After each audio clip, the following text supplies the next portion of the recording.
سڵاوتان لەبێ عزیزانم جەژنی قوربانتان پیرۆز بێت لە شەوانی جەژنی قوربان جارێکی تر لە گەنجینەوە لەگەڵتان دەبین لەگەڵ هاوکارم زانا سڵاو لەبێ و جەژنە پیرۆز بێ جەژنی بەڕێستان پیرۆز بێ سوپاس جەژنی هەموو لایەک پیرۆز بێ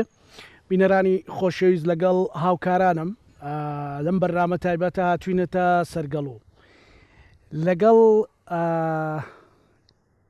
جەژنانەی ئێمە بۆ ئێوە ئەوەیە کە دیوێکی دیکەی کارکتەرە سیاسیەکان ئەوانەی تەجروبەیان هەیە لەگەڵ کەسێک کە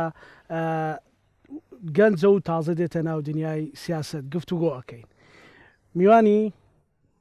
ئەم شەومان بەڕێز کاک شاڵاوی عەلی عەسکەریە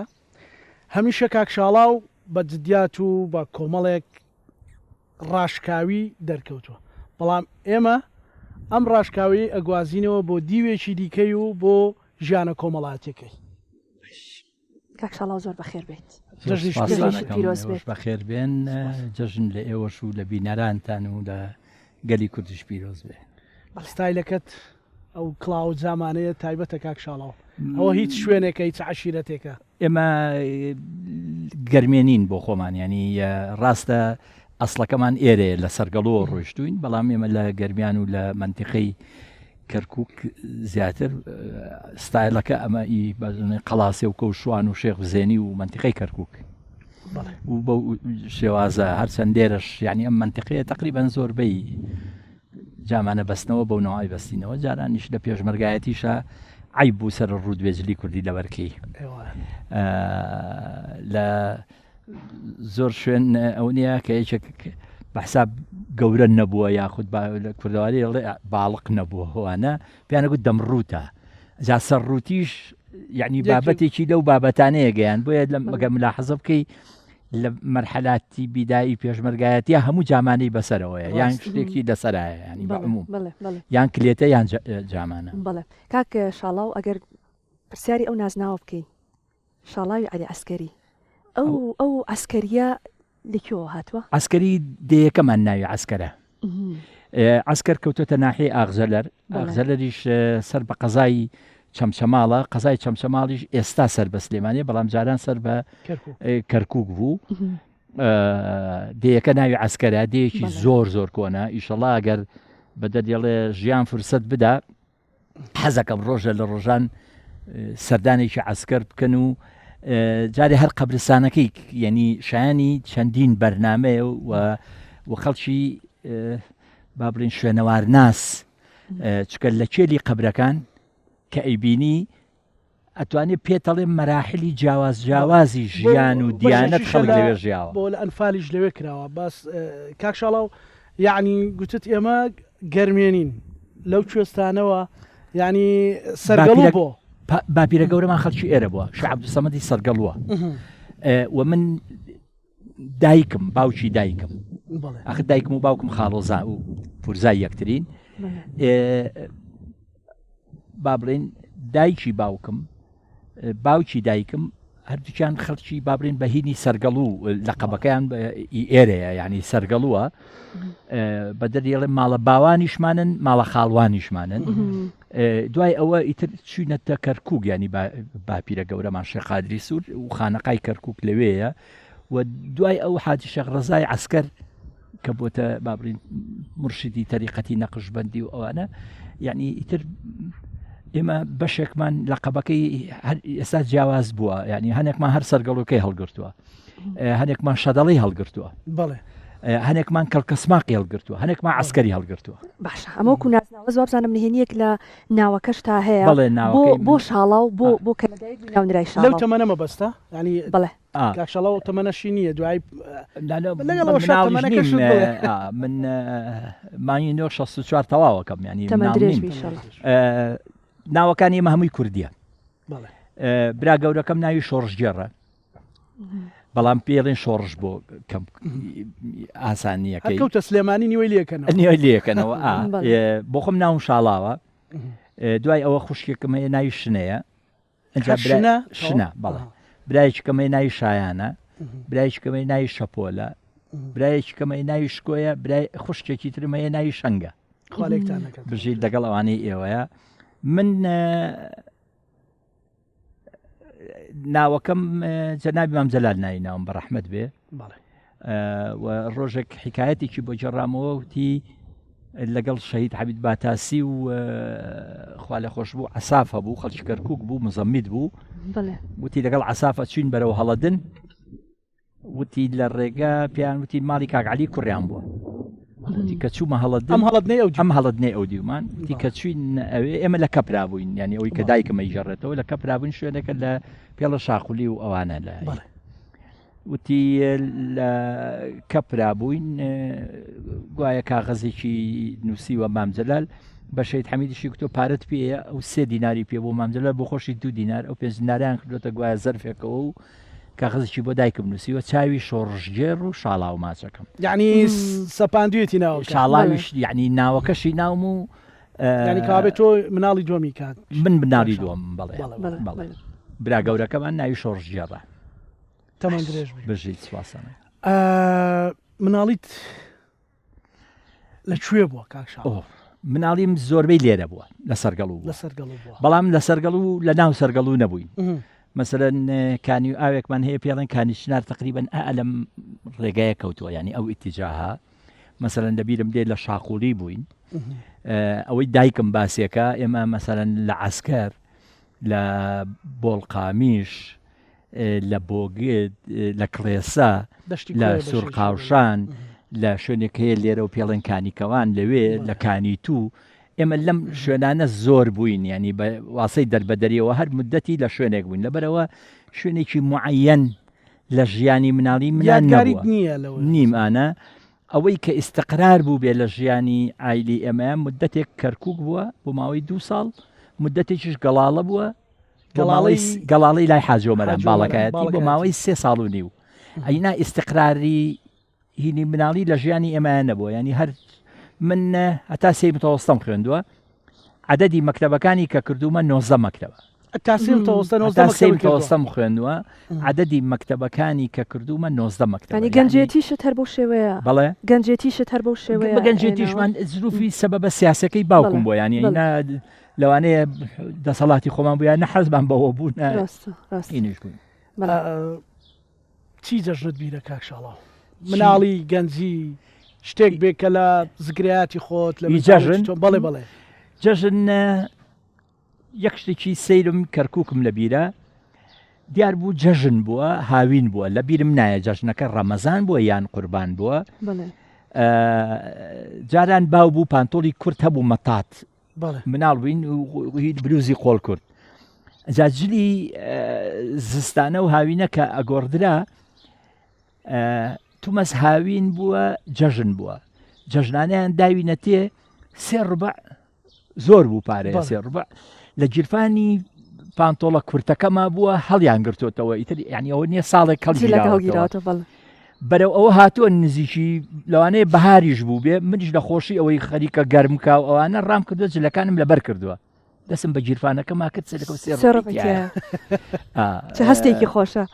زۆر خۆش خۆشترین پارەیە کوڕێک هەبوو شتێک لە لامان بوو پورعەنیفی ناو بوو وابزانم کوڕی ئەو یان کوڕەزای بوو ڕەفیقم بوو ئیتر بەیەکەوە ڕۆشتین لە دوکانەکانی نزی خۆمان و تۆپێکی 350مان کڕی و دۆندرمەیەکە بوو لە کەرکووک پیانەگوت تووتوستی لە ئەم هینا تۆپەکانە بوو تۆپ نەبوو هینێکی ئەم ئەلەمنیۆمەکە بوو بەڵام خڕ بوو ناوەکەی دۆندرمە بوو دەرەوەشی شکڵات بوو ئیتر ئەوەمان پێ کڕی و ینی شتێکی زۆر بوو ینی ئەوە لە جەژنابیر ئەوە لە جەژنابیرم کەوت هەر بە شێوەیەکی گشتین شت بووە لەگەڵ جەژنانێوانت چۆنە ینی چۆن خراپم من تا ئێستا ینی جەژنکردن خۆم لە 76ەوە جەژن منەکردوەکو جەژن سەبەبێکی هەیە یان هەر خۆت سەبەبی چوینەتە شاخ مەسەلەن لە شاخ بووین هیچمان نەمابوو دوایی باوکم کە شەهید بوو ئیتر ینی هیچ مناسبەتێک نەبووە مەسەلەن لە شاخ جەژنانی چیەکەی دێنی نەمان کردووە ئیتر کە هاتیشینەوە شار کاریگەری هەر لەسەر کاریگەری هەر هەبوو ینی وەکو حاڵەتی نەفسی هەر جەژن نەکردووە نەمکردو ژیانی شاریان ژیانی لادێ کاکشاڵاو ئەگەر شارم هەڵبژاردایە لە ماڵەکەم لەوێ بوو ناهاتمەوە سەرگەڵ ئەستانیەوە نیە لەبەر بەرنامە لێرە بیت نانا ماڵ مامە ماڵەوە ماڵی خۆمە ئەمە شوێن با بڵێن شوێن خەرمانی ماڵی باپیر و ئەوانەمە ینی بەڵام ئەم خانووە با بڵێن ئامۆزاشەکە و خاڵوانیش خۆشمانەکە بە ڕەحمەت بێ مامسەید ئەو دروستی کرد ئیتر کە ئەمری خوای کرد من هەڵبگرتەوە خانۆکی هەلێرەیت ئەنگێرم بڵێ ینی بەچی خەریکی ڕۆژانە سیاست بڵێ گوێڕاگرتن لە زۆر شت لە زۆر شت ینی ئەوە هینەکەش خوێنی گوێڕاگرتن بەشێک لەوە پیاسەکردن من دوو سەگم هەیە سەگەکانم زۆر خۆشەوێ یاریان لەگەڵەکەم و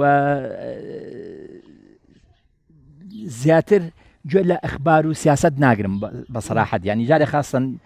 قەنەواتی عەرەبی و کوردی و تورکی و فارسی ئەوانە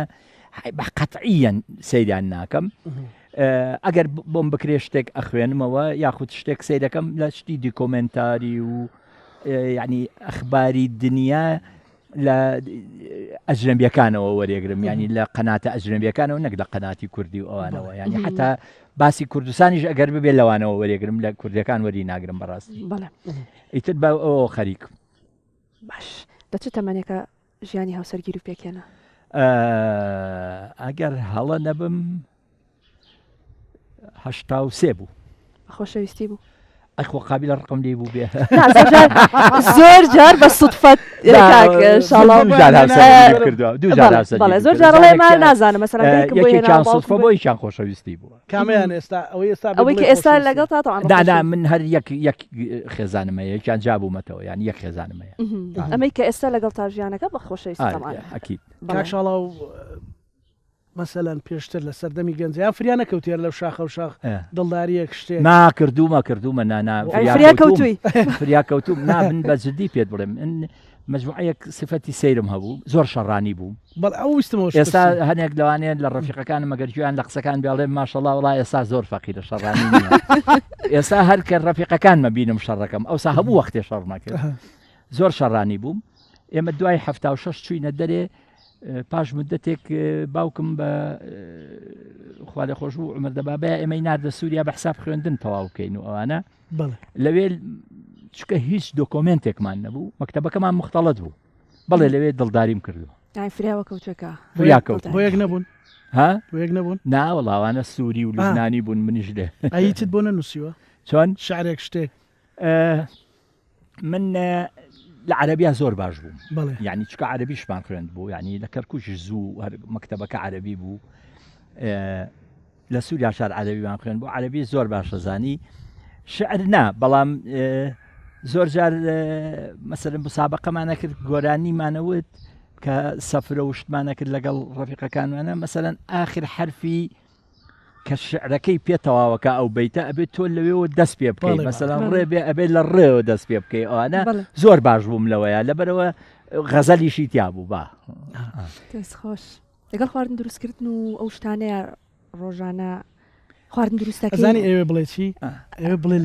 لە دەرەوە کە ئێوە زۆر سیاسی و زۆر جدیات ڕۆژانی خۆتەوە لە ماڵەوە کۆنتڕۆڵەکە لە سیاسی ماڵەوە لای خێزان خۆت بۆ خۆت حەزی خواردن دروستکردنە هەیە ئەزەکەی لە ماڵەوە هاوکاری خێزانەکەت بڵێ هاوکاری بۆ ئاگاداریت من جارێکە پاستا ببێ پاستا ستێکیش کە خۆمانە بین ینی عەدەدەکەی زۆر نەبێ ینی مەسەلەن میوان وشتمان نەبێ من بۆ خۆمەیکەم باش لە ێزانی بەڵام بۆ ئاگاداریت من فەلسفەیەکم هەیە لە ژیان ینی حورمەتگرتنی یەکتری لەگەڵ مناڵەکانیش ماوام نەک هەر لەگەڵ خێزانەکەمە بەڕاستیێنی جارێ هەرچی پەیوەندی بە ماڵەوە هەیە هەرچی پەیوەندی بە ماڵەوە هەیە ئەو علاقی بە خێزانمەوە هەیە ینی من بە هیچ شێوەیەک ینی بەسەر بڵێ ئەم پەردەیە ناشرینە ئەوە جاری ئەو پرسەکڵم وڵای من تەداخل ناکەم خۆت قەرار دە خۆتین کە ئەوانە مەسەرەن ئەوە هەمووی پەیوەندی بە ئەوە هەیە یعنی ئەو ئەویش حرمەتی خصوصیات و هینی منەگرێ پیاویش تەمبەڵ نیم ینی بەیانیان عمومەن زۆر زوو هەڵەسم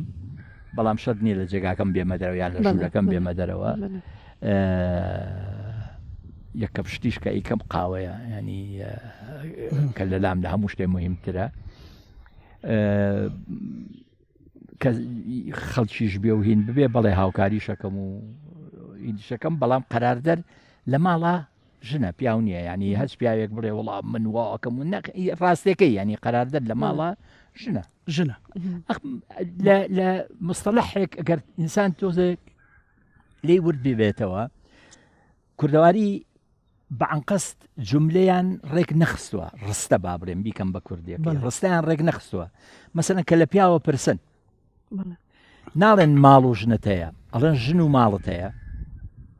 کە لە ژنی شەپرسن ئەڵێن ماڵ و مێردت هەیە ناڵێن مێرد و ماڵت هەیە ئەمە دلیلی چییە؟ دلیلی ئەوەیە پیاو ئەگەر ژنی نەبێ ماڵی نییە دلیلی ئەوەشە ئەوەی دووهەمیان کە ماڵی ژنە یعنی ژن و ماڵت هەیە کەواتە یعنی یان ژن دەڵێن ماڵ و مێردت هەیە یعنی ماڵی ژنە ماڵی پیاو نییە بەڵێ لەگەڵ مناڵەکان تا ڕەفیقی زۆر چەند مناڵت هەیە کاک شاڵ؟ من 4 مناڵم هەیە کوڕە گەورەکەم ناوی پۆلووە یادی بەخێر ژە ناوی مامجەلال ناوی ناوە کوڕە ناوەنجەکەم ناوی کۆدۆیە کوڕە بچکۆلەکەم ناوی کۆماسە کچێکیشمانەیە ناوی کانیە کە لە هەمیان مناڵترە بەس ئەو ناوانە زۆر ینی تازەن لەو سەردەمەیە کە جەنابی مامجەلال ئەم ناوی نابێ ینی ئەم ناوە لە کیۆ لە چیەوە ناوی من ناوی نەهێنی باوکم بووە ناوی خۆم ناوی پۆلوش ناوی نەهێنی مامجەلال خۆی بووە یادی بەخێر کۆدۆ ساڵی هەفتە کە بڵێن ئاشتەواییەک بوو لە بینی باڵی مەکتەبی سیاسی و پارتیا کە با بڵێن دوای 11 ئازار ئێمەیان برد بۆ شوێنێک پیانەوەی چیکان کەپریان بۆ کردبووین ماڵی مامۆستا برایم ئەوسا مامجەلالی ڕۆخانی نەگواست بووە ماڵی مامۆستا برایم ماڵی کە حامی قەرەی ڕەحمەتی ماڵی مامە عومەر ماڵی ئێمە کەپرێکی شەبوو ئی پێشمەرگەکان و کاگنەوشیروانی ڕەحمەتی کەپرەکەی کاگنەوشیروان هەر یەک ژوور بوو بەڵام نزیکتر بوو لە ئی پێشمەرگەکانەوە چکە زگورتی بوو کاگنەوشیروان ساژنی نەهێنابوو مووقعەکە پیانەگوت چیکان لە قوتەیەکی پشت چیکان لە شەڕی ئێران عێراق وازان پیانەگوت گردەمەند ئەو شوێنە پێڵن کۆدۆ مووقعەکە پێڵن کۆدۆ بەرامبەر حاجۆمەران یعنی ئەزایی چۆنە ئەو هایە کۆدۆ ئەم دیوی حاجۆمەرانە ئەم دیوی چیکانە ینی ئەمە شاخەکە ئاوایەتە خوارەوە لە ئوساوە حەزم لە ناوی کۆدۆیە لەوانەیە پێش کۆدۆی خۆم دەکەسیشم ناو نابێ کۆدۆ کۆماسیش ئەحمە بەجی کۆماسی هەیە یعنی طبعا من ئەسڵ و هیدی خەڵک نازانم چۆنە بەڵام ئەوەی کە من تەسەوریەکەم کوردێکی زۆر لوڕ و لەک و هین بووە کە لەم منتیقەیە بەڵام ئەوەیە مووقعەکە بە سەدان ساڵ خەڵکەکەی گۆڕیوە یەکێک بۆتە سەید و یەکێ بۆتە شێخ و یەکێ بۆتە مەسەلەن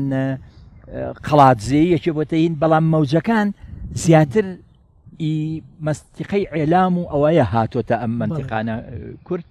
و ئەحمە بەجی کۆماسیش یەکێکە لە شاعیرە گەورەکان و عشرەتێکی گەورەی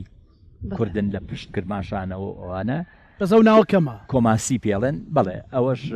ناوی کۆماسە و کانی کچیشم بە ناوی کچەکەی شەید جەباری حاج ڕەشیدەوە ناوناکانی تەمەن درێژ بنیشژیت باشە پەیوەندی لەگەڵ کوڕەکان باشتریان کچەکە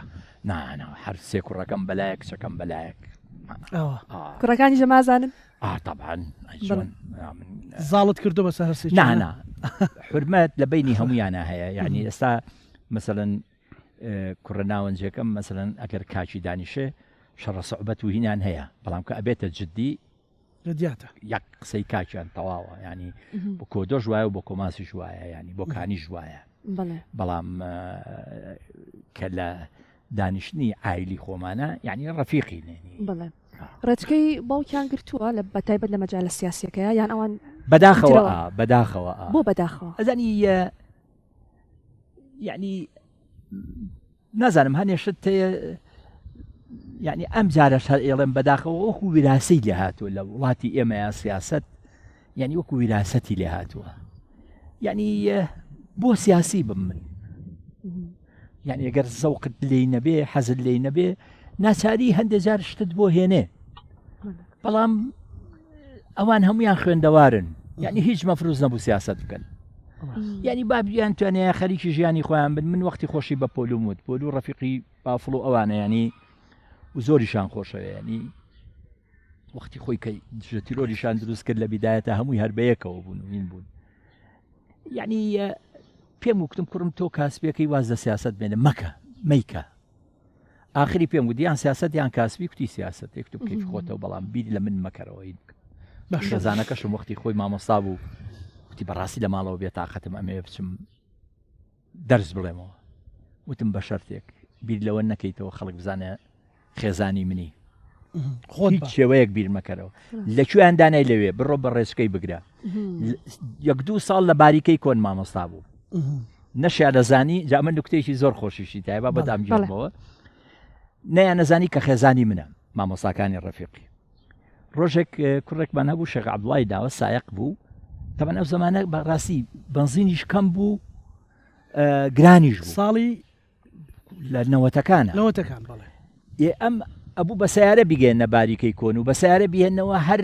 فی سەبیلی ئەوەی کە ئەو نیە بێتاقەتە و ئەوە ڕۆژێک ئەچێ دیارە لە فرسە و شتی وایە نابێ ئەو لە سەفا بێ مامۆسایەکە بینێ ئەڵێ ئەرێ باجی مەڵۆ لێرەیە ئەوانیشان وڵی باجیمان نییە ناوی مەڵۆ بێ بەڵام مامۆستایەکمان هەیە ناوی مەڵۆیە با نەزانێەوە باجی مەقسەدی فەڕاشەکانەوەوانە ئەویش ئەڵێ با بە ئەوە هەوە ئەڵێ بۆ ئەوە چییە ئەڵێ خێزانی فڵان کەسە لەوێ زانی بوویانکەەوە خێزانی دوای 2 ساڵ ناوی مەڵۆیە مەڵۆ مەڵۆ تەبانش کوردیە مەڵۆ ئەکییت ئەوە ئەگەر خەرمەلادەی بی کە دروێ ناکەی چەپک هەیە دوای چەپکەکان کە کۆێتەوە مەڵۆ بەقەدەر ئەمەیە کە چەند چەپکێک لەیەکەدەن ئەوە پێڵێن مەڵۆ باش بابینە سەر بابەتێکی تر پەیوەندیت لەگەڵ حاجی سەبیحەیە چۆنە من طبعا هەر حاج سەبیحە باز مەکە من 2 دایکم هەیە الحەمدلله دوشان لە ژیانیان ئەو زیاتر دیارە داوای بردننی بەڵێ ئەزانم بەڵام نەکوڕی حاج سەبیحم نەکوڕی حاجی بەهارم هەردووچانم یعنی هەردووچان و خۆشەویستی و محەبەتم بۆ هەردووچان بەقەدەر مویەک فەرق ناکات ئەمیان زیاتر نییە لەویان ئەویان زیاتر نییە لەویان قەت و ئەوە هەر من وانیم ها یعنی هەموو خوشک و براکانمان وان بەرامبەر ئەو دوانە و ئەوانە تازی سەریە من بەڵێ چ تەسیرێکی هەیە لە ژیانی تۆیە ئەی تازە ناتوانم جیان کەمەوە بەڵام ئەزانی سەبیحەخان زیاتر حاجی سەبیح نییە نا هەردووچان یعنی ئەگەر هەبین بەڵێ بەوانەوە ئەوانن ئەگەر ئێمە هەبین ئەوانن چکە من ڕێیم وایە ڕێی خۆمە یعنی قەت بناڵ بە باوکەتی و نابێ بە دایکەتیوە بێ و ئێمە ئەگەر الحەمدولله ئەمانە لە ژیانان ئەگەر عکس بوایە بەسەرەن دایکەکانمان بمردایە و باوکمان بمایە دڵنیا بە باوکمان ژنێ نایەوە و لەوانە بوو سەرگەردان بووی نایە ئەڵێ لە ناو سیاسیەکانە ژیان زۆر جدیات و قورس و ئانێ بەڵام نوکتەی تایە بەسەرهاتی خۆش کاک شاڵاو مەسەلەن ئەرە وەڵام بەسەرهاتی خۆشی تایە بەڵام تراژیدیایی بە پێکەنینیشی تایە ینی بەڕاستی کاتی خۆیان تراژیدیا بەس کەسی گەڕیتەوە ینی ئەزانی چۆن من خەناعەتم وایە یعنی ژیانی سیاسی خەڵکی سیاسی لە نەتیجەکەی هەر فەشەلە هیچ شتێکی تر نییە بۆ یعنی ئەوە ڕێی خۆمە ینی من ئەوە ڕێی شاڵاوە ینی ڕێی شخصی خۆمە چکە تۆ مەسەلەن خەباتەکەی هینەکەکەی بۆ شتێکی معەن ئەگەر تۆ هەر وەکو ئیندیڤیدێک یعنی بابڕی وەکو شخصێک بە تاقی تەنیا کە شتێکەکەی نەتیجەکە دیارە بەڵێن یان سەرکەوتو یان ژێرکەوتی وە یان مامناوەندی بەڵام لە سیاسەتە تۆ نیت بە شخصی یعنی کۆیە ئەم کۆیە نەتیجەتە داتێ ینی خۆدنی بە تەنیا تەسیر کەیتە سەر نەتیجەی خۆت جاجاری وایە کۆیەکە سلباتەکانیشت بۆ ئەێنێ دوایی ئێستا ینی تەبیعەتی شەرقی ئەوسەد بە حکمی حاڵەتە دینیەکە یعنی ئێوە وا تەسەور مەکەن کولتوری دینی جای کردوینەتەوە لە ژیان کولتوری دینی بۆ ئاگاداریتان تەسیری زۆرە لە سەر هەموو خەتۆیەکی ژیان چکە کولتورەکە کولتوری قەراردانی یەکێکە قەراردانی یەک شخصە کولتوری ئەمیری بوو خەلیفەیە ئەوە قەرار بداوانە لەبەر ئەوە قەراری غەڵەتی ئەو بۆ جەماعیە گەڕێتەوە قەراری جەماعیش غەڵەتی جەماعیش هەر سەرجەلاشی ئەوە گرێتەوە زادێککە لەبەر ئەوە بە قەناعەتی من نەتیجەکەی هەر سەرکەوتن نییە نەتیجەکەی فەشەلیش یعنی فەشەلەکەی زیاترە یعنی چکە تۆ ئەوە ناگەیتە ئەو شوێنەی کە خۆت ئەتەوێ لەوانەیە سیاسەتە عامەکە بگاتە ئەو شوێنەی کە ئامانجی میلەتەکەیە بەڵام وەکو سیاسەوان خۆت ناگەیتە ئەو ئامانجەی کە خۆ دەتەوێت لە ژیانی سیاسی خۆت تاوەکو کاک شاڵاو یعنی هیچ شتێک هەبووە کە بەڕاستی بە شکستی بزانی بۆ خۆت من هەتاکو ئەم دقیقەیە رازیم لە ژیانی خۆ بەڕاستی ینی هیچ مبالغەیەک نییە بەڵام حتمما لە ژیانە شکستیشت هەیە و مەسەلەن من ناڕاستیتان لەگەڵان ناڕم ڕەفیقی ڕاستەقینەم نییە يعني ڕەفیقی ڕاستەقینە ئەزانی چییە یعنی ڕەفیقی ڕاستەقینە بە قەناعەتی من بە کتێبێک و دوو کتێب و دە کتێب وەسف ناکرێ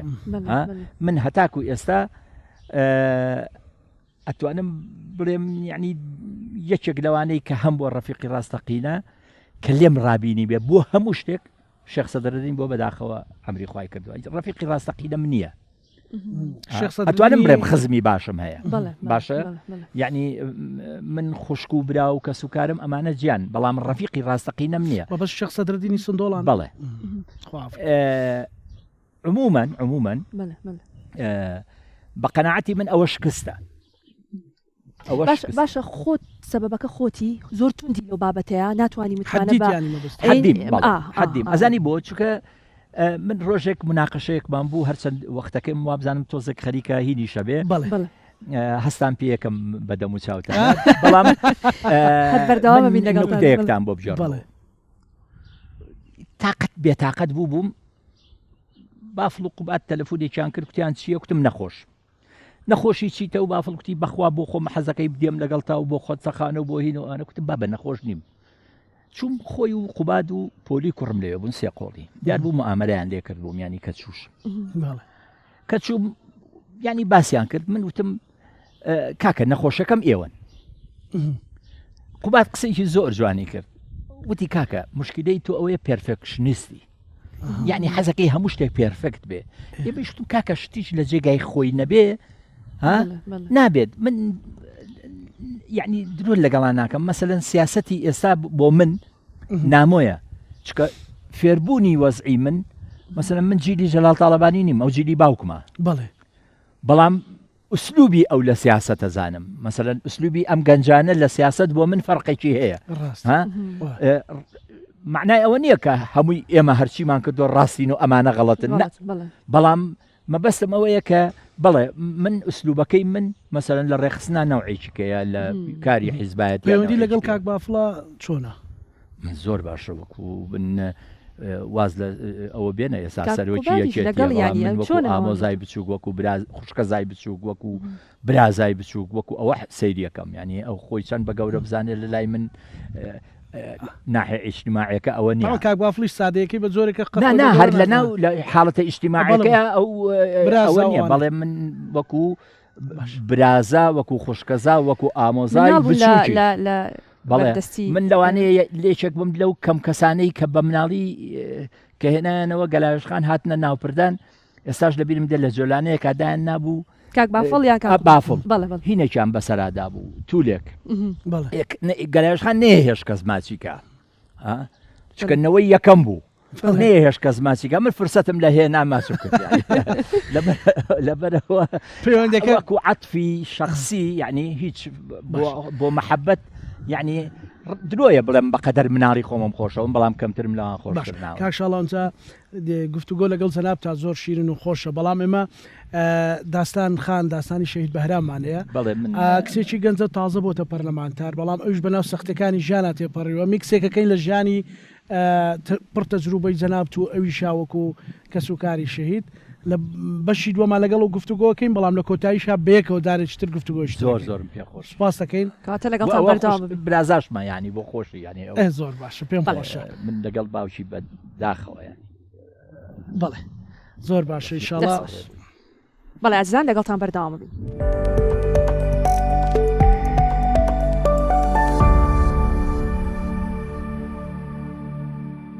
دووبارە سڵاوتان لێبێ جەژنانەی ئێمە بۆ ئێوە وەکو لە بەش یەکەمە لەگەڵ بەڕێز کاک شاڵاوی عەلی عەسکەری گفتوگۆمان کرد ئێستا لەگەڵ خاتوو داستان شەهید بەهرام ئەندامی پەرلەمانی کوردستان کە هەم کچێکی گەنج هەم کچە شەهیدە داستان خان بەخێر بێت جەژنیش پیرۆز بێت. زۆر سپاستان دەکەم. بەخێر بێت. زۆر سپاس بە ناوی خوای گەورە و میهرەبان. بەڵێ. سەرەتا جەژنە پیرۆزەی خۆم ئاڕاستەی جەنابتان دەکەم. تەواوی ستافە بەڕێزەکەی کورسات و پیرۆزبایی گەرمی خۆم لە تەواوی مسلمانانی جیهان دەکەم و لە خەڵکی کوردستان سەرتاسەری هەر چار پارچەکەی کوردستان حاضر بوو ڕێگە بانگەشەکەی خۆت دەست پێ کرد. لە مناڵیتەوە دەست پێ بکەین خات و داستان باسی بانگەشەی کرد بەس دواترە چینە سەر ئەو بابەتیان کچە شەهیدن یعنی بێگومان مادەم کچە شەهیدبی دەبێت بە زەحمەتی تەمەنی منداڵیت بەڕێ کرد بێ باسێکی ئەوم بۆ بکە خات و داستان چۆن گەورە بوو. هەڵبەتە کاتێک تەمەنم 2 ساڵان بووە کە بابم شەهید دەبیت و ئەو بۆشایی و درز و کەلێنە لە ڕۆحی منداڵیمدا دروست دەبی. یادگاریەکی ناخۆشی منداڵیم هەیە هەتا گەورە بووم و خۆم بووم بەدایک یعنی منداڵەکانی خۆم دەبینم کە ئەو پەیوەندیە جوانەی لە نێوان منداڵەکان هەیە لەگەر باوک یعنی پەیوەندێکی زۆر پیرۆزە و زۆر تایبەتە. ئەو کاتێک کە پەیوەندی منداڵەکانی خۆم دیت ئەو کات هەستم بۆ کەلێنە گەورەی ژیانم کرد. لە جەژن و عادەتەن جەژنانەی ئێمەیان جەژنانی ئێمە ڕاستە دۆخەکە ناخۆش و بەڵام چی یادگارێکی منداڵیت بیردێ؟ دەتوانم بڵێم شتێکی هەمیشەیی لە جەژنەکانی خانەوادەی ئێمە ببوو عادەتی یعنی هەموو جەژنەکان عادەتەن جەژن خۆشیە یعنی بەڵام لە جەژنی بەیانیەکەی لە بیرمە کە هەموو خۆمان دەگۆڕی و بەرەو سەرقەبران دەڕۆیشتین بەڕاستی ینی هەمووی دڵتەنگ بوو هەمووی غەمبار بوو بە حکمی ئەوەی کە مابینی شەهیدبوونی باوکم لەگەڵ مامم 2 ساڵی فەرق بوو لۆیە تەواوی منداڵی و هەتا گەورەش بووم شتێکی ئەوها یعنی پەیوەندێکی باشم نییە لەگەڵ جەژن. ئێستش کە جەژنێت ئەو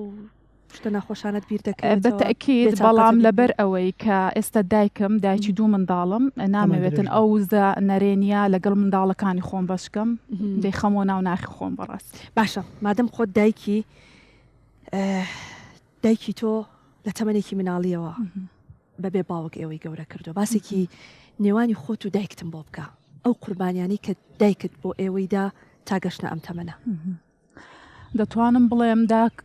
یعنی داکەم هەر لە سەرەتایی هاوسەرگیریانەوە لەگەر بابم ئەویش ینی پێشمەرگە ئاسا دەستی بە خەبات کرد دەمەوێت تیشک بخەمە سەر ئەوەی کە یعنی پەیوەندی خانەوادەکەی ئێمە لەگەڵ سیاست شتێکی نامۆنیە لەبەر ئەوەی بابم لە ساڵی 1967 پێشمەرگەی شۆڕشی ئەیلول بوو تا ئاژبەتاڵەکە لە دوای ئەوە لەگەڵ دروستبوونی شۆڕشی نوێ یەکێتی نیشتیمانی کوردستان لە 75 هەتا 76 خەریکی ڕێخستنی نهێنی ناوشار و شانە نهێنیەکان بووە کاتێک کە حکوومەتی بەعز بەمە دەزانن دەستیان بە بابم ڕناگاتن دەچنە بەسەر ماری بابم دادەدەن داکم و خوشک و برام دەستگیر دەکەن تقریبا ساڵک و 8 مانگ لە زیندانەکانی ئەبوغرێب لەگەڵ خانەوادەی شەهید دکتۆر خالیت جگە لە داکم و خوشک و برام لە سلەیمانیش نەنکم و مام و پلکم دەستگیر دەکەن لە بەروی بابمیان بەبەر دەستی نەکەوتیە لەوێ داکم دەجێڕتەوە کە ژیانێکی چەند ئاڵۆزیان هەبووە لە ناوبەندی خانە دواتر کە ئەوان ئازاد دەکرێن ئەنجا بابم لە 1977 ئەو دەگیرێتن دوای خانەوادەکەم وە دەزانن کە لە ژیان نەمایە لە بەرەوەی هیچ ئاسەوارەکی نییە یعنی هیچ دەنگەک نییە دوای تێدەگەن کە بابم لە 8 مانگە دەستگیر کرا لە هەیئەی خاسەی کەرکووک دواتر دەگوێزرێتەوە لۆ ئەبوغرێب ئەو کات داکم ئازاد دەکرێتن بەڵام باوکم لە زیندانەکانی ئەبوغرێبە لۆ ماوەی 2 ساڵ و تقریبا 8 مانگ دواتر بەبەر لێبوردنی گشتەکەی دەکەوێت و ئازاد دەکرێت و یەکسەر ڕاستە و خۆ خانەوادەکەم دەچنە شاخ و لەوێ درێژە بە ژیانی پێشمەرگەیەتی خۆت لەکوێوە بۆ خوێندن و منداڵیت خات و داستان من لە ساڵی 1970 لە ڕۆژهەڵات لە ئاوارەی لەدایک بووم ئەو کات کە تەمەنم 2 ساڵ بوو بابم لە ڕاپەڕی نەمەزنەکەی گەلەکەمان دەگەڕێتەوە بەشداری دەکاتن لە کۆی تەواوی شار و شارچکەکانی کوردستان هەتا دەگاتە کەرکووکی قودسی کوردستانیش هەموو شار و شارچکەکان ئازاد دەکرێن بەڵام بەداخەوە کە حکوومەتی بەعەز دەگەڕێتەوە لە سەرچیای هەیبە سوڵتان لە شەڕێکی دەستۆیەخەی زۆر قورس باوکم بریندار دەبیتن ئەو کات کە ئەمە ماڵمان لە ئێران دەبی هیچ ماڵێکمانە لە کوردستان ئەو کات لە دوای شەهید بوونی بابم و چەند مانگێک یعنی بە برینداری دەمینێتەوە کە شەهید دەبی ئەنجامە دەگەڕینەوە کوردستان لە ڕانیە یعنی لە بیرمە پۆلی یەک هەتا دوی سەرەتایی من لە ڕانیە بووم دواتر بە هۆکاری نالەباری ژیان و زەحمەتی ژیان لەبەر ئەوەی ئێمە 6 خوشک و 2 براین یعنی خاوەنی 8 منداڵ بوو داکم لە تەمەنێکی زۆر گەنج کە تەمەنی 34 ساڵ دەبی لێی دەقەومێ و بابم شەهید دەبی لەبەر قورسی و نالەباری ژیان کە ئەو کاتی دەکەوینە ناو گرانیەکەی لە دوای ڕاپەڕینەکەی ماڵمان دەگوێزینەوە لە بۆ هەولێرێ چەند ساڵێک لەوێ ژیان دەکەین تا کاتی شەڕی ناوخۆ ئیدی لە ژیانی خانەوادەکەمان چەند جار کە ماڵمان تاران کرا و دوجار ماڵەکەمان سوێندرا و هاتینەوە کۆیە لەوێ ئیستقرار بووین دەتوانم بڵێم لە ژیانی تەڵەبایەتی و خوێندنم چەند مەکتەبەکم کردیە و کاکشاڵا گوتی تاپۆلی 19 مەکتەبم کردووە ئێمنیش تقریبان ڕۆیە لۆ 11 مەکتەبی خۆم خوشک و برایەکانم دواتریش ژیانی هاوسەرگیری و پێکێناوە بەرێ دواتر ژیانی هاوسەرگیریمان پێکیناوە پێش ئەوەی ببیتە ئەنجام پەرلەمان بەرێ مامۆستا بووی بەرێ لە ژیانی ڕابردووم پێش ئێستا بۆ مای 14 ساڵە خزمەتم بە بواری پەروەردە و فێرکردن کردیە کە پیشەی مامۆستایەتی زۆرم خۆشویستی هەر لە منداڵیە و خەونم بوو بەڕاستی لە بەروی پیشەیەکی زۆر پیرۆزە یعنی تۆ پەروەردە و فێرکردن نەوەکانی خۆمان داخڵبوونی سیاستت چۆن بوو داخڵبوونی سیاست وەکو تازەلۆ بۆم باسکردن یعنی سیاست بە ژیانی خانەوادەکەی ئێمە شتێکی نامۆنیە یعنی دایکشم و باوکیشم تەواوی خانەوادەکەم لە ناو سیاست و پێشمەرگایەتی و شاخ و لە خەباتی چەکداری بووینە کە بربژێر کرام لە بۆ پەرلەمان یعنی لەلام شتێکی ئاسایی بوو لە توانا و کەفاەتی خۆم ڕادەبینی ئەوەی کە جێی دڵخۆشیە من لە ناوەندێکی معریفی و ئەکادیمی ناوی من بەرز کراوە کە سوپاس لە بۆ سەرکردایەتی حیزبەکەم کە ئێستا سەرۆک باڤڵ گرنگێکی زۆر بە بنەماڵی شەهیدان دەداتن بەڵام توانە و کەفاەتیش لێرە دەور دەبینێتن یعنی ئەمن هەموو جارێ لە کاتی بانگەشەش باسم دەکرد ئۆکەی ئەمن کچە شەهیدم یان کوڕە شەهیدن هەمووی الحەمدلله توانایەکی باشیان هەیە بەڵام ناوی شەهید پاشگری شەهید ناتباتن بەرەو هەموو جەیەکی دەبی خۆشت توانا و لێ هاتووی خۆتت تێدا بیتن زۆر یعنی بە توانایەکی باشەوە داخلی ناو بانگەشە و ئەو پرۆسە قورسەی وەکو ژنێک و لەگەڵی شاوک و گەنجێک بۆ تۆ قورس نەبوو ئەمە مەبەستیت بانگەشەی بەڵێ قورسی خۆی هەیە لەبەر ئەوەی ئەمن وەکو باسم کرد 14 ساڵ خزمەتی پەروەردە و فێرکردنم هەیە لە ژیانی خۆم پرایڤێت بووم دوایی کە ئەمن داخلی بانگەشەی بووم تێکەڵی خەڵک دەبی ڕاستە من بانگراوندێکی مێژووی بنەماڵەی گرینگم هەیە بەڵام وەکو خودی خۆم وەکو ژن ژیانێکی تایبەتمەندی خۆم هەبوو پرایڤێت بووم ئیدی دوایی کە داخلی بیدایەتەکەی تۆزەک زەحمەت بوو دوای ئەو باوەشە گەرمەی جەماوەرەکەی خۆم خەڵکەکەی خۆم کە لۆی کردمەوە ئەم تێگەیشتم کە بە تەنیا کچی خانەوادەکەی خۆم نیمە کچی هەموو ئەو ماڵ و ئەو جێیانەمە کە باوەشێکی گەرمیان لۆ من دەکردەوە لە بانگەشە چیت بیرە چی خۆش چی ناخۆش مەسەلەن چیت بە خەڵک دەوت بۆکو خۆت ئەوەی کە جێگەی دڵخۆشی بوو ئەوە بوو یعنی لە ناو هەڵبژاردن نهێنی کاندید بوون تەنها دەرچوون و دەرنەچوون نییە یعنی بیرم دەکردۆ دەمگۆ ئەگەر سەرکەوتنیش بەدەست نهێنم من سەرکەوت ناکەم بەدەستی نایە کە دنیا بینینی منی زۆر فراوان کرد یاد و یادگاریەکانی بابی ڕەحمەتیم هەموو وەرگرتەوە، یعنی دەتوانم بڵێم توێژینەوەیەکی مەیدانی بوو کە بەسەرکردنەوەی ئەو جێگایانێک کە بابم مەقەڕی لێ هەبووە، کە ماڵی لێ هەبووە، ئەو گوند و لادێ و دێهاتانەی کە ژیان و خەباتی پێشمەرگایەتی بنەماڵەکەمی لێ بووە، ئەو تێکە و شەرە دێرینانەی کە هاوڕێ و هاوسەنگەری بابم بووینە، یعنی لە هەر مەجلیسێک ئەگەر جێم لە یەک ڕستەی مێژووی با لەسەر بابم ئەوە جێگەی دڵخۆشی بوو لۆ من. بەڵام ڕۆژێک عادەتەن ئەم لە سعات 6 هەڵدەستام ئیشم دەکرد تا درەنگانی شەو 12 و یەکی شەو، ئەو ڕۆژە زۆر ماندی بووم لە تەقتەق بووین. ئەمنیان بردە لای هاوزیندانیەکی بابم، کابرایەکی بەتەمەم بوو لێرە سڵاو ڕێزم هەیە لۆی کە چووم تەبعەن نەیتوانی پێشوازیم لێ بکە لە بەرۆی دڵی زۆر پڕ ببووم. جێم لێ ڕاگر گوتم دەمەوێت جێم لێ بیتن، ئەنگۆ چتان بەسەر هات لە ناو زیندان چی بوو چی نەبوو. گوتی ئەو ڕۆژی بابتیان بردە ژوورە لە بۆ تەعزیب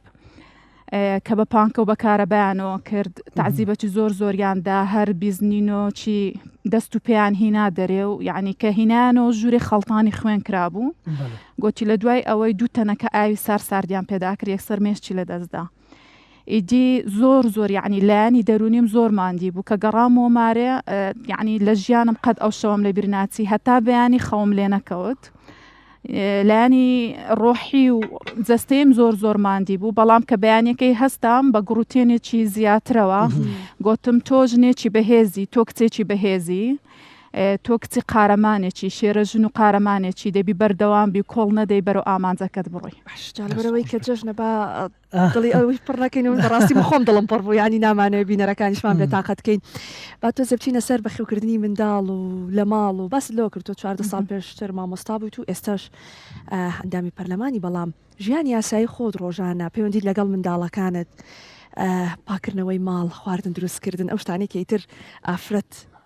ئاجەبێ پێی بێتاقەتە بێ لەگەڵی کە تۆ ئیشی دەرە و ئەرکی دەری شەوتێ، بەڵام هەمیشا بێ ئاگاو لە ماڵەکە و لە مناڵەکانیش بێ لەگەڵ شتانەیە نێوانت چۆنە؟ حەمدلله زۆر باشم بە حکمی ئەوەی کە مابینی تەمەنی خۆم و هاوسەرم 3 ساڵمان فەرقا و لە تەمەنێکی باش هاوسەرگیریمان پێکینا کە ئێستا منداڵەکانمان گەورە بووینە، کوڕەکەم 15 ساڵ و کچەکەشم 10 ساڵە، پەیوەندێکی برادرانەمان هەیە، خێزانێکی برادرین. ئیدی دڵداری بوو نا ئەو کات 22 ساڵ بووم، هاوسەریشم 25 ساڵ بوو. سوتفە هات و گوتی الله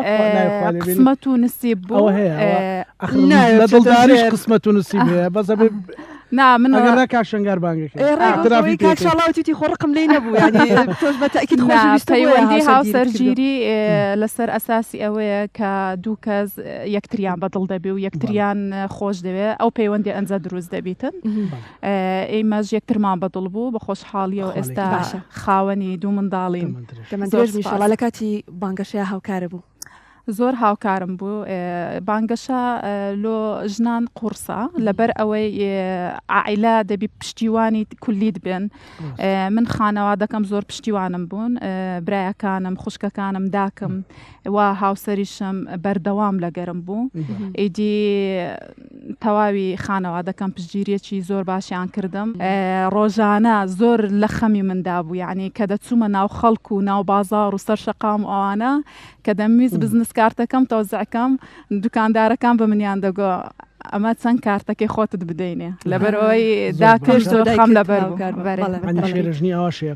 جا ئێمە بەشی سێم بەرنامەکەمان هەیە، ئەزمموی خۆت تەجروبەی تایبەتی خۆت لەگەڵ کاکشاڵاوە میکسەکەین تێکەڵەکەین و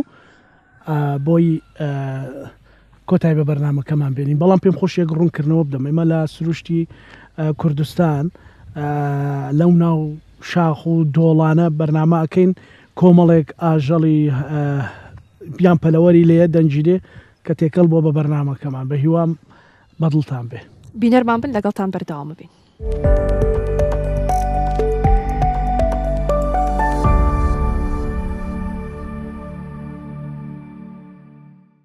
دووبارە سڵاوتان لە بەیازانم لە گەنجینەوە لەگەڵتان بەردەوامین. کاک شاڵا و خات و داستان پێکەوە دەمانەوێت گفتوگوۆیە بکەین، زانین تا چەند گەنجانی وەکو خات و داستان دەتوانن سوود لە ئەزمونونەکانی وەکو کاک شاڵاو نمونەی کاک شاڵاو وەرگن و دەبنە گەنجینەیەک کاک شاڵاو بۆ ئەو گەنجانی کە بەڕاستی دەیانەوێت لە ئێستادا بچنە ناو سیاسەتەوە. بەڵێ جاکەواتە بالەوە دەست پێ بکەین کاک شاڵاو بەڕێزت وتت داستان خاوەکو و برازایکی من وایە تۆ تەجروبەیەکی زۆری شاخ و شار و سیاست تێویش تازات وتە ناو دنیای سیاست وێ ڕایەوەی کە لە منداڵیەوە لە ژانێکی سەخت هاتووە پێشنیازت بۆ ئەو چییە؟ واللهی لای من ڕاستگۆیی لە هەموو شتێک مهمترە. مثلەن کە تۆ صادق بووی لەگەڵ خۆت لە پێش هەموو کەسێکەوە ئەتوانی صادق بی لەگەڵ خەڵکیش، ینی لە کاری پەرلەمانتاریش متابعە زۆر گرنگە و بە دەردی مەسەلە کوردەکە ئەڵێ بە جامعە و مەکەوە مەلە قەناعەت بە هەموو شتێک مەکە، بەڵام لە عینەن کاتیشە بڕۆ بە دواچوون، ینی متابعە بە دواچوون بۆ قەزیەکان بکە کە شتی ڕۆژانەی خەڵکن کاری پەرلەمانتاری، دوای ئەوەش بیر بکەرەوە لەگەڵ خەڵکی شارەزار لەو بوارە جیاوازانەیە کە تۆ متابعی شتەکانەکەی و خەلەلەکە ئەبینی حەلیشت پێ بێ کە بتوانین لە پەرلەمان تەرحیکەی. بە قەناعەتی من بۆ خۆشی ماشەڵڵای لێبێت تەختەشی دێنێ لە تەختە بدەم، بەڵام دڵنیام سەرکەوتووە بێ و من نەسیحەتی شخصیم بۆی ئەوەیە. ڕاستگۆیە تۆ ئەتوێتی پرسیارێک چی تەجروبەیەک لەو گەنجینەیە وەربگری؟ هەڵبەتە تێکەڵ چێشکردنی خەباتی چەکداری ئەمان و خەباتی مەدەنی ئێستای ئێمە دەتوانین سوود لە ئەزمموی ئەوان وەربگرین لەبەر ئەوەی گەر بتەوێ یعنی هۆکاری گۆڕانی مەسەلەن کولتور سیاست یاخود هەر لایەنێکی تری کۆمەلگا لە سەردەستی گەنج دێتەکایەوە. نمونەی زوندوش بۆ قسەیەم دروستبوونی شۆڕشی نوێ یەکێتی نیشتیمانی کوردستانە کە ئەو کات بەڕابەرایەتی سەرۆک جەنابی ڕەوانشاد مامجەلال و هاوڕێکانی کە هەموو گەنج بوون، ئەو شۆڕشەی کە ئێستا بەرهەم هاتووە و هەر بەردەوامە. دواتر ڕاپەڕینە مەزنەکە کە بەڕابەرایەتی یەکێتی نیشتیمانی کوردستان بوو، ئەوانیش هەر لەسەر دەستی کۆمەڵێک گەنج بە ئەنجامدرا. لە دوای ساڵی 1992 کە کەوتینە ناو خەباتێکی مەدەنی دەتوانم بڵێم جمگە هەستیارەکانی وڵات هەمووی لە دەستی گەنج بوو، بۆیە گەنج گەنج خۆستامە ئەترافی ئەوەی پێ ناکەین پیر بە هەستی خۆم لە هەمووتان گەنج لێە گەنج دەتوانێت ینی داینەمۆی گۆڕانکاریەکان بێت، بیر و هزری نوێی پێەیە. ئێمە دەتوانین بە سوودوەرگرتن لە تێکۆشەرە دێرینەکان بتوانین خزمەت بە گەل و خاک و نیشتیمانمان بکەین. من دەمەوێت بڵێم ئەرچی پەرلەمانتاری پێشتر مامۆستایەکی ئەکادمی بوومە، ئێستا سەنگەری خزمەتکردنم گواستیتەوە لۆ پەرلەمان و دامەزراوەیەکی یاسادانان. دەتوانم برێم لێپسراوێتێکی ئەخلاقی و ئاینی و نیشتیمانی و ئەنجە سیاسیە. لەبەر ئەوەی من هەڵگری مێژوویەکی بنەماڵەیەی زۆر گرنگم، هەست دەکەم ئەرکەکەی من چەند جارە قوڕسترا بۆ هیوایان بتوانم باشترین خزمەت پێشکەش بکەم، ڕۆحی بابم ئاسوود دەکەم و وجدانی خۆم مرتاح بکەم. ڕاستە ئەمە تا ئێستا بە پراکتیکی ئەو ئەزمونەمان بەرجەستە نەکردیا، هیوادارم بتوانین خزمەت بە تەواوی کۆمەڵانی خەڵکی کوردستان بکەین. بەڵێ کاک شاڵاو دەتانەوێت ڕێگەکە بۆ گەنجەکان بکەنەوە ئیتر شوویەک ئەکید من بۆ خۆم لە بەرنامەکەی شەشایەتی بەس ئەعلانم کردیانی کە من ئیتر حتمما ئەبێ ڕێگەش کە چۆڵەکەی بۆ کچێکی گەنج و کوڕێکی گەنجی یەکێتی، ینی بەڵام حەزەکەم یەک شتێک بۆ داستان ئیدکەمەوە هەموو شۆڕشی کورد، یعنی با بڵێن شۆڕشی تازەک ئەوەی کە لە ئەیلولەوە دەستی پێ کردووە هەبووی 31 ساڵ بووە لە شۆڕشی ئەیلول، لە 30 ساڵ بوو نەک 31 ها، بەڵام ئەوە 30 ساڵە ئێمە بە حساب حکومڕانیەکەین. لەبەرەوە یعنی ئەوەی کە لە مەفروزە پەندوهینمان لە بەشە مەدەنیەکەی زیاتر وەرگرت بێت لە شەڕەکەی، یعنی چونکە شەڕەکەی نوشستی بەسەرا هاتووە، ناخۆشی بەسەرا هاتووە، بەرز و نزمی بەسەرا هاتووە، ڕاستە بەشە مەدەنیەکەشی هین بووە، بەڵام ئەزمموی مەدەنی ئێستا گرنگترە، چونکە کورد خەڵکی پێشمەرگە کە ئەوەی پێشمەرگەیە هەموو عقلی خۆی لە شتێکا سەرفەکە ببورن دوو کەلیمەی ئینگلیزی بەکارهێنن بەڵێ وابزان بێکیان معنای کاولکردن یەکیان معنای دروستکردن کۆنستراکشن و دیستراکشن بالضبط ئاوەدانکردنەوە بەچێکرێ لە ئارامی و بە خەڵکێکە ئەکرێ کە بیزانێ پێشمەرگە لە درێژایی ژیانی خۆی بیری دەچی کردوێتەوە بیری لەوە کردوێتەوە چۆن کارەبای حکومت نەیەڵێت چۆن پردەکەی بڕوخێنێت چۆن جادەکەی هین بک بەجددی ینی یعنی بیرەکەی و فکرەکەی لە کاولکاریەکەیەوە بۆیە زۆر گرنگە ئێمەمانانی کە بە دەریێڵێ کۆنین کە عقڵ فتری فێربوونەکەمان لە مراحقەوە بۆ بابڕین کامڵ بوون ئەوە لێرە پێڕاپەکەیە بۆ تەجروببوونی خراپەکە بووە ئێمە وازی دەبێنین بەشکم ئەم گەنجانە بەشکم بتوانن بەڵام ڕێنوێنیان بکەن بەڵام زایشی تۆ ڕێنبێنی ئێستا بەدا ئێمە ئەوەمان باش کرد باشتریکەن ئەوەمان خراپ کرد تاریخ بۆ پەندە بۆیە من یعنی بۆیە هیدی داستانم کرد کە ڕازگۆ بێ چکە ئێستا تۆ لە حەزەی تاریخ بکە هەر یەکە و بەنەوەیەکە ئیجارڕێتەوە زۆربەی زۆری وانییە کە جێڕاوێتەوە یعنی ئێستا مەسەرم من کە شتێک بجێڕمەوە دائیمەن خۆم بەتەڵەکەم تایە بەڵام باسی ئەوە ناکەم کە بابە ئەگەر هەمومان بەتەڵ بوو بین 12 بەتەڵی تریشم هەر لەگەڵ بووە بەڵام تۆ خۆت دەرەخەی بەکوستا ئەو بەرنامەی ئێمەیکەین من و لانەت یا دەرەکەین بەڵام دنیا بەڵی تر لە بەڵام ئێستا مەسەلەن ئەوەی دەنگەکەمان نەبێت کە بەتەڵە ئێستا کامێرەمانەکە یعنی مشکلەکە ئەوەیە بۆیە تاریخ بۆ پەندە مەفروزیشە ئەوانەی کە تاریخە نووسنەوە بە ویژدانەوە بۆ خۆ تەڵکردن نەبێ ئەوەی کە دیویانە واقعەکە بڵێن واقعەکە بڵێن جاری وایە تۆ شتی غەڵەتت کردووە شتی خراپت کردووە یعنی بیڵێ خۆ ئەمە فترەیەکە و یعنی هەندێک جار ئینسان کە شتێکەکە شەر نییە ئێستا من لەوانەیە دایکم دەجار پێوت بووم لە حەمامە هاتیینە دەرەوە ڕامانە کرد بۆ لای سۆبەکە بۆی خۆت گەرم بکەیتەوە ئەیگوڕ ڕۆڵە زۆر نزیکمە بۆ ئەسووتەی هەر گوێم نادای هەتا ئاخری 2000 علادین بەمانەما چزاوە یعنی بەڵام تەجروبەکە تەجروبەیەشی ناخۆشە بەڵام دیتوتە مەفروزە کە تۆ ئیجارڕیتەوە وەکو خۆی بجارڕیتەوە بۆیە هیوادارم هەموو ئەو برادرانەی کە لە تەمەنی ئێمەمانانان حەوادیس و حاڵەتەکان وەکو خۆی بجارنەوە بۆ ئەوەی گەنجەکانمان بتوانن ئیسفادەی لەکەن ئەو هەڵانەی ئێمە کردومانە نەیکەنەوە ئەو شتە باشانەی کە داهێنانێک کرابێ و